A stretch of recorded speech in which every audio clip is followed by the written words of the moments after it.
Global population and urbanization have boomed over the last few decades. With them came scores of new tall buildings, drones, more energy-efficient ventilation systems, and planned air taxis by Uber and other companies. But these technological advancements must contend with a natural physical phenomenon, wind.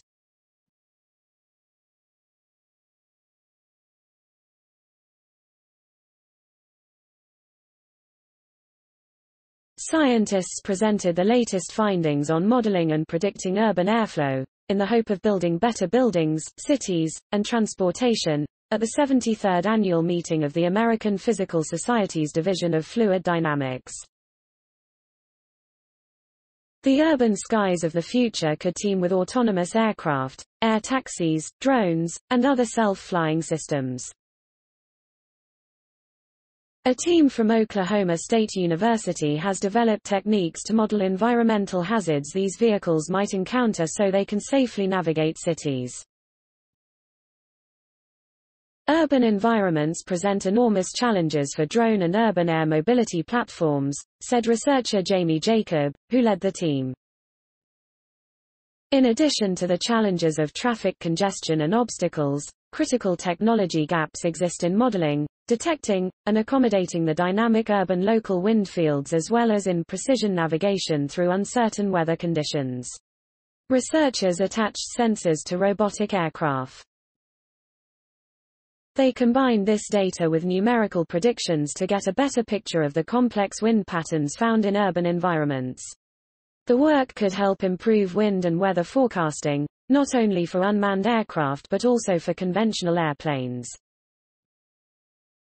The potential of outfitting every drone and urban air taxi, as well as other aircraft, with sensors provides a game-changing opportunity in our capability to monitor, predict, and report hazardous weather events, said Jacob.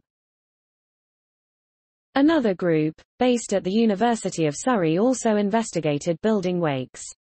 With an eye toward enhancing air quality in cities, they looked for wake differences between a single tall building and a cluster of tall buildings. Understanding how to model the wake of tall buildings is the first step to enable city planners to reduce the heat island effect as well as improve urban air quality, said Joshua Anthony Minion, a researcher in mechanical engineering. The team carried out experiments in a wind tunnel, varying the grouping, aspect ratio, and spacing of tall buildings. They were encouraged to see that when measured far enough downstream, a cluster of buildings and an isolated building have similar wake characteristics. Changes to wind direction also seem to significantly affect the wakes of clusters of buildings. All buildings, tall or not, must be ventilated.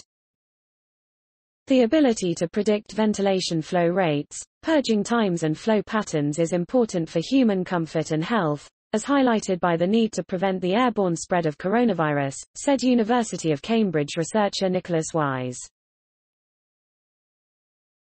With engineering professor Gary Hunt, Wise found a problem in current models of passive natural ventilation systems.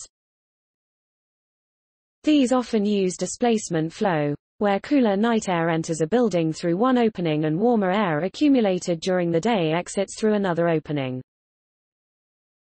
Their mathematical modeling revealed that displacement flow does not continue during the purge of warm air, as was believed. Instead, the room experiences an unbalanced exchange flow, which can slow down the purging process.